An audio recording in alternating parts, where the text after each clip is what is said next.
J'ai dit, le choix, c'est l'action de choisir. C'est l'action de choisir, c'est une préférence accordée à une personne ou à une chose.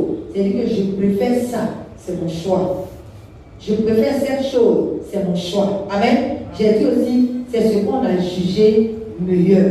Donc, ce que je prends là, je considère que c'est ça qui est meilleur. Amen.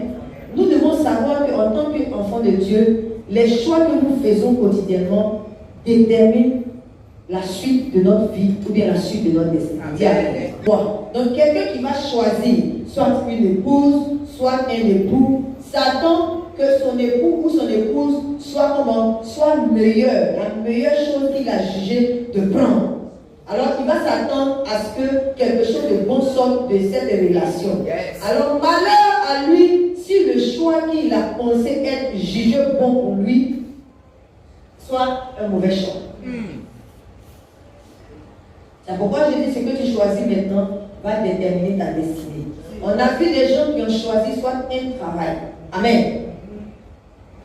Et ce travail-là les a conduits quelque part, soit en prison, soit à la mort. Pourquoi? Parce que tout simplement, ils ont fait un mauvais choix. Certainement que tu as regardé les valeurs du salaire qu'on t'a proposé entre les deux, mais tu n'as pas eu le temps de checker ce qui est dans le travail. Je disais à un de mes fils avant-hier qui était venu me voir, il travaille quelque part déjà, et il m'a dit comme ça que, ah maman, voilà, on m'a approché pour me dire que j'ai eu un nouveau travail, que j'allais commencer et tout ça. Donc, j'ai gardé tout mon cas, bien aimé. Je t'encourage à faire la même chose. Lorsque tu seras entre les croisées des chemins et que tu dois faire un choix, ne te presse pas. Dis Amen. Ne te presse jamais pour faire un choix. Ne t'excite jamais pour faire un choix. Ne regarde même pas le regard de quelqu'un pour faire un choix. Mais regarde à ce que Dieu va mettre dans ton cœur. Dis Amen. On choisit un travail pour l'accomplissement de notre destinée. Parce qu'on a pour but dans notre esprit de réaliser un lendemain quoi? Meilleur. On choisit une épouse ou bien un époux pour l'accomplissement quoi? De notre destinée. Tu ne peux pas inviter quelqu'un dans ta vie si tu n'as pas dans ton esprit accompli ta destinée avec cette personne ou bien avec cette chose. C'est pourquoi faites très attention à ce qu'on porte choix. Aujourd'hui, c'est dommage qu'on voit partout où ce sont les chrétiens qui divorcent, mais ça va du choix que tu as fait. Si tu as fait un choix dans l'euphorie, tu as fait un choix selon la prophétie des gens, bien aimés, faisons très attention aux prophéties qu'on donne par rapport à un choix. Amen. Tu as la croisée du chemin et tu as envie de faire un choix. Tu as envie de prendre une décision. La seule personne à consulter, c'est Dieu d'abord. Ensuite, celui que Dieu a mis sur toi comme berger, comme bergère, tu consultes cette personne. Tu peux souvent ne pas voir les choses. On dit une femme qui est amoureuse, elle peut vendre tout un pays. Ou bien un homme qui est amoureux, il peut vendre tout son village. Ça veut dire quoi? Ça veut dire que quelqu'un qui est amoureux ou amoureuse, il n'a pas comment tous ses sens. Maintenant, quand tu n'as pas tous ces sens, la seule chose à faire, celui qui a tes sens en main, celui qui est capable de contrôler tes sens, c'est à lui que tu confies. Donc quand tu lui adresses sa prière, tu dis Seigneur, voici la chose qui vient à moi. Ça me plaît. Mais, ça je me sens bien dedans. Mais je ne sais pas quoi choisir. Dieu va utiliser quelqu'un qui va venir te dire à qui tu n'as pas expliqué. C'est ce qui est extraordinaire. C'est ce qui fait que tu sais que c'est Dieu. Parce que à cette personne, tu n'as pas en parlé. Et tu sais même certainement que tu n'as même pas ouvert la bouche pour dire à quelqu'un. Et puis la personne vient te donner la réponse exacte. C'est-à-dire, vient te dire, ah, vraiment, le Seigneur m'a mis à cœur de te dire, ce que tu veux faire là, il ne faut pas le faire. C'est ça là qui est mieux. Amen. Que Dieu nous donne cette révélation. Chaque fois que nous aurons un choix à faire, que Dieu nous donne de pouvoir entendre cette voix-là. Parce qu'il y a des gens qui n'ont pas entendu cette voix-là. Et ils ont fait leur choix personnel. Et aujourd'hui, ce choix-là est en train de les détruire. Je prie que si tu es dans cette situation, que Dieu qui est capable de réparer, répare ça au nom. La première des choses qu'on peut choisir, qu'un être lui-même peut choisir, c'est entre servir Dieu et servir le diable. Amen. Dans ce choix, choix-là se présente à toi, quelqu'un va me dire, mais c'est très facile. On choisit Dieu parce que le diable, on sait que c'est le diable. Mais bien aimé, le diable ne va pas venir en diable devant toi. Dis Amen. Il ne va jamais venir avec ses cornes ni avec sa culotte noire. Souvent, il vient très beau et très belle. Maintenant, c'est à toi d'avoir le discernement. Et ma prière ce matin, que Dieu te donne un discernement très précis. Donc, tu auras un choix à faire entre accepter Jésus ou rester avec le diable. C'est pourquoi la Bible dit, je mets la vie et la mort devant toi. Maintenant, à toi de choisir. Et Dieu nous aime tellement, il vient encore nous faire la proposition du choix de la vie. Il dit, je te conseille de choisir quoi? La vie. Alors ce matin, je te conseillerais, si tu as un choix à faire, si tu étais encore chrétien, ce n'est pas le fait de durer dans une église ou bien l'ancienneté qui dit que tu as choisi Jésus. Tu l'as choisi hier. Mais toi-même, ton comportement, toi-même, ta manière de faire, le développement de choisir, là, toi-même, tu sais que tu n'es pas dans choisir Jésus.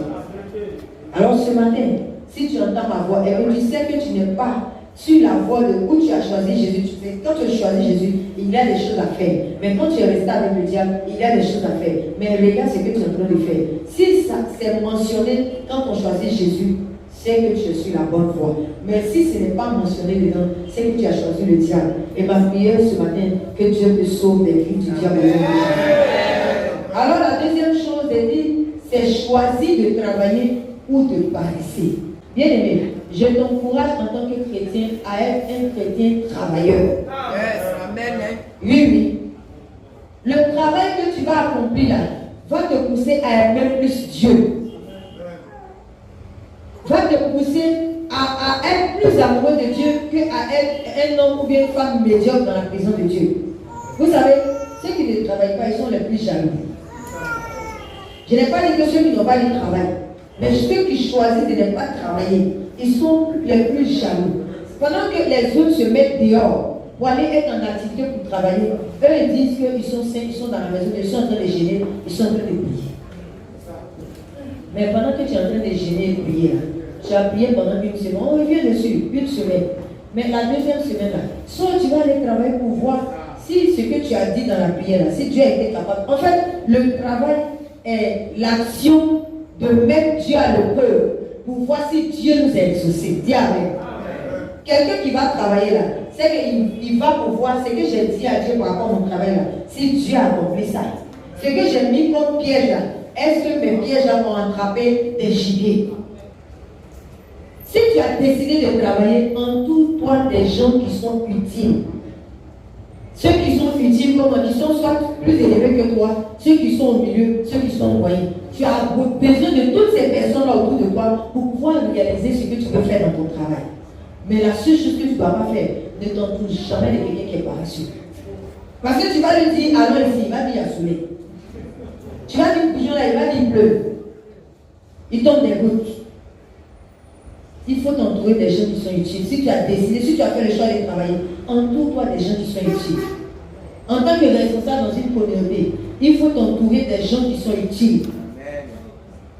Parce que tu as quelque chose à accomplir. Tu es destiné à accomplir. Donc tu ne peux pas t'entourer des gens qui sont médiocres et vauriens. Amen. Amitié et camaraderie, vous faites là. C'est où ça t'emmène? Vous faites quoi dans l'amitié là? Ça fait 2 ans, 3 ans que vous êtes amis. Qu'est-ce que ça t'a apporté? Qu'est-ce que ça t'a apporté? Quand tu regardes et que tu évalues, tu vois que ça t'a rien apporté. C'est le moment d'enlever ça comme habit et puis faire comment? J'ai dit c'est le moment d'enlever ça comme habit et puis faire comment? Tous ceux qui sont dans les amitiés inutiles, je prie que Dieu mette séparation entre eux. Amen. Même si c'est fiançailles inutiles, que Dieu mette séparation au nom de Jésus. Il dit les fiancés à toi, ou bien les fiancés à toi. Mais tu vois rien d'utile. Amen. Vois utile là, c'est pas forcément l'argent, mais tu ne vois pas dans ce qu'il te dit là, ton avenir dedans. Il n'y a pas un moment où vous allez t'asseoir pour parler de dans 2 ans, dans 3 ans. Mais tu marches avec lui là, dans 2 ans, dans 3 ans, qu'est-ce que tu vas devenir? Ou bien lui dans sa tête, dans 2 ans, 3 ans, toi tu ne vis plus. Si tu vis, il va pouvoir avoir des projets avec toi. Tu es marié à un homme, tu es marié à une femme. L'homme doit pouvoir dire à sa femme dans 2 ans, dans 3 ans, voilà ce qu'on va devenir. Tant que tu n'es pas fixé des objectifs, tu ne vas pas te donner une ligne de conduite à pouvoir atteindre ces objectifs-là. On ne marche pas comme ça. Parce que la Bible dit que celui qui a trouvé une femme a trouvé quoi? Le bonheur. L'homme peut négliger certaines choses. Mais pour la femme, tu dois pouvoir prendre, comment on appelle, la chose à bras le corps. Prendre le taureau par les cornes et puis établir quelque chose. Tu vas le poursuivre. Il peut ne pas accepter. Mais tu le poursuis. C'est que tu as fait. Toi, tu fais. Dans la prière et même dans les actions. Tu sais qu'il a l'argent, il peut payer tes vies. Et puis parce que tu lui as dit, on n'a qu'à payer tes vies. On n'a qu'à payer terrain, et puis il n'y arrive pas, tu le laisses. Pourquoi tu as le laissé? Si tu le laisses, tu te mets en danger. Tu mets tes enfants en danger. Amen. Non seulement tu l'attaches dans la prière, et puis tu le persécutes pour lui mettre son bien. Amen. Demain, l'année prochaine, j'ai fait ça. Qui t'a dit que tu as l'année prochaine?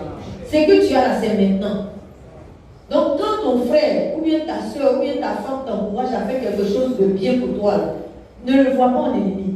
Tu dois le voir en la personne utile qui est dans ta vie. Alléluia. Je dis, faire l'amour sans la vérité là, c'est la séduction. Si quelqu'un dit il t'aime, et puis n'est pas capable de te dire la vérité, il est en train de te séduire. C'est ça, quand on va breaker le coup là, je peux te décrocher la lune. Toi-même, c'est qu'il ne peut jamais. Tu es mon soleil, toi-même, c'est que tu n'es pas soleil. Donc c'est quoi? C'est la séduction. Mais en même temps aussi, l'amour. C'est-à-dire qu'elle dit la vérité sans l'amour là. C'est la dureté. Tu veux dire la vérité à quelqu'un, il faut dire ça dans l'amour. Pas choquer la personne. Amen. Donc ces deux choses, ça va ensemble. On est amour, on dit la vérité. On est amour, on fait les choses. Il faut que tu t'entoures des gens utiles. 2022. Tu es dans ton année de visibilité. Il ne faut pas te faire entourer par des gens qui vont te séduire. On te dit non, ce n'est pas le temps. Mais ce n'est pas le temps, c'est quand qu'il y a le temps. Il est fiancé à toi. Bon, il a déjà pris 9 ans dans ta vie. Quand tu lui dis, il dit non, je n'ai pas encore l'argent. Ah, toi-même, il faut voir. C'est quand il va avoir l'argent.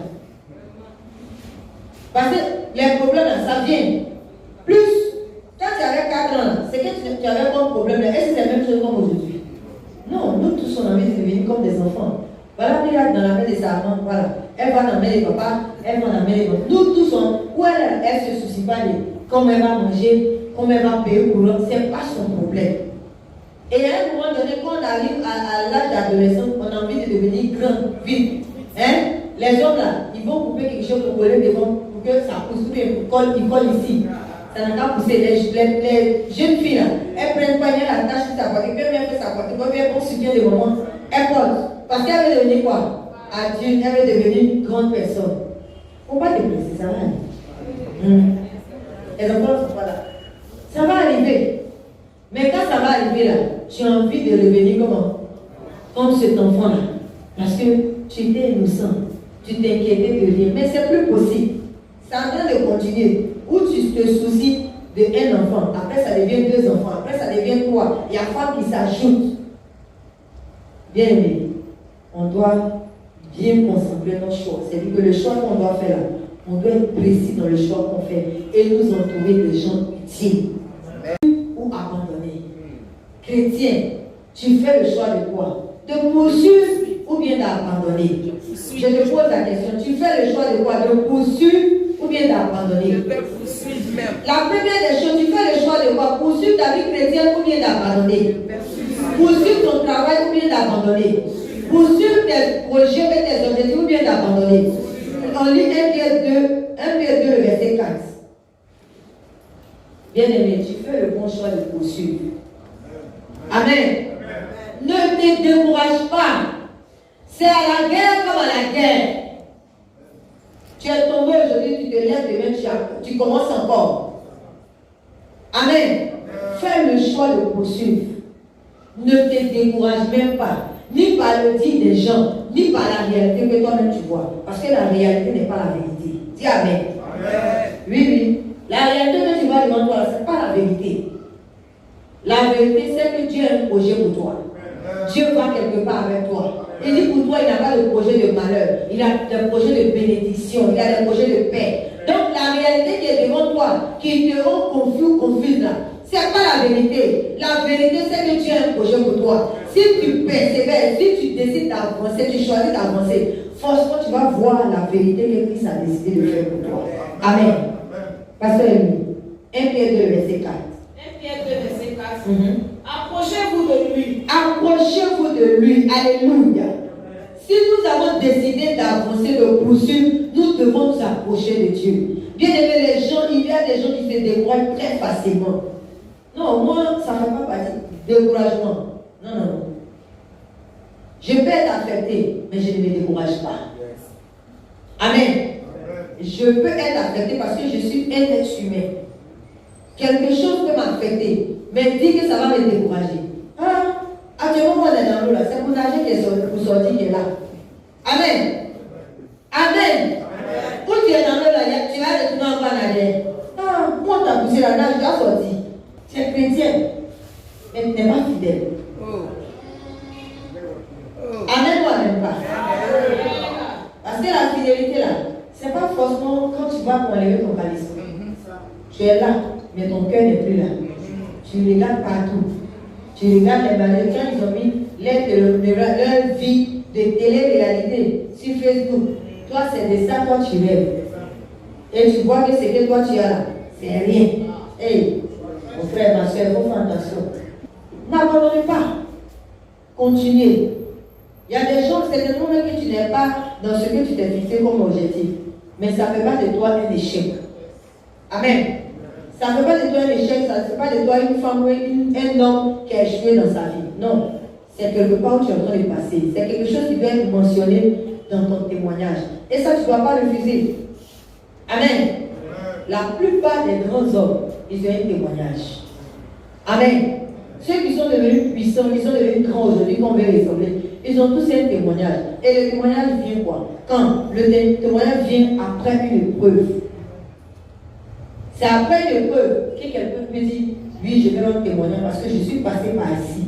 Mais Dieu m'a sauvé. Alors je lui donne gloire parce que je sais que c'est lui qui a fait. Donc fais le choix de faire bien. Hein? De faire bien avec la personne que tu es ou bien avec les gens que tu es. S'il y a des gens utiles dans ta vie, il faut que tu sois aussi utile dans la vie de ces personnes. Yes. Amen. Il est dit, rejeté par les hommes, mais choisi et précieux quoi? Ah, alléluia. Pour cette seule phrase-là, tu ne dois jamais abandonner. Les hommes peuvent t'abandonner. Ils peuvent te rejeter. Ils peuvent dire tout. Il y a des gens qui disent des choses sur ta vie, mais tu te poses la question si c'est moi. Tu dis, mais où il a vu ça? Où il a entendu ça? Mais tu dois choisir. Tu dois comprendre quelque chose. Mais tu as été choisi quoi? Lis la phrase. Mais choisie et précieuse devant Dieu. Donc les hommes peuvent te rejeter. Bien que l'homme utile est important dans ta vie. Mais donc celui qui n'est pas utile là, qui t'a rejeté là, ça ne doit pas être un problème pour toi. Dis amen. Si tu as choisi d'être avec Jésus, celui qui n'est pas utile là, quand il décide de sortir de ta vie, il faut le laisser partir. Laisser partir les faux camarades, les faux amis. C'est mon ami, tu viens le prendre, tu l'envoies dans Belledrom. C'est mon ami, tu viens le prendre pour aller boire quelque chose comme on appelle Bob ou bien ivoire. C'est quelle amitié? C'est quelle amitié? Amitié qui va t'envoyer en enfer? Laissons l'enfer d'abord. Amitié qui va détruire ta famille? Amitié qui va détruire ta famille, détruire ta femme et puis tes enfants. Parce que la première chose que tu vas avoir, c'est la maladie. Cirrhose de foie. Amen. Ça là, il est plus dangereux que sida. Ça te ronge et ça te tue à la minute. Mais avant ça, là, tes parents vont dépenser. Maintenant, celui qui t'a pris pour aller là-bas, il ne sera plus là. Amen. Tu es marié. Ton ami te dit, ah, c'est une fistine du quartier. Dieu te l'a. Et il te présente la fistine à ce moment. Il ne connaît pas ta femme. Choisissez de vous entourer de bonnes personnes. Il y a tellement de personnes inutiles dans nos vies que nous devons commencer à les enlever. Toi-même, il faut voir ce que je suis en train de dire. Tu sais qu'il y a quelqu'un comme ça dans ta vie. Il faut l'enlever vite. Bien aimé, vous avez fait un choix. Vous avez choisi de rester avec Dieu. Restez avec Dieu. Et entourez-vous des gens utiles. Tout ce qui est inutile, toute personne, toute chose, toute personne, tout ce qui est dans ton environnement qui n'est pas utile, c'est-à-dire à ton évolution, à ton épanouissement. Il faut mettre ça comment? Il faut mettre ça où ça? Quand on se voit, on parle des choses qui vont nous faire avancer. On dit des projets. On dit, ah, j'ai entendu mon chef travaille ici. Mais si ce n'est pas ça, et que c'est des choses qui vont te faire tourner en rond dans la vie des gens, non. Il faut mettre ça dehors. Amen. Parce que les hommes peuvent te rejeter. Mais Dieu qui t'a choisi, là, il sera toujours avec toi. Il dit, mais choisi. Tu dois savoir que tu as été choisi par qui? Relis la dernière phrase, s'il te plaît. On va conclure par là. Mais choisi et précieuse devant Dieu. Oh, mais choisi est comment? Précieuse. Non seulement tu es choisi, mais tu es précieux. Amen. Tu dois savoir que tu es un homme, une femme précieux devant Dieu.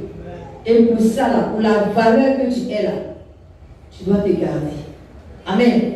Tu dois choisir de rester dans la bonne ligne que tu as choisi d'être. Et c'est ce qui va te faire du bien. Que Dieu vous bénisse.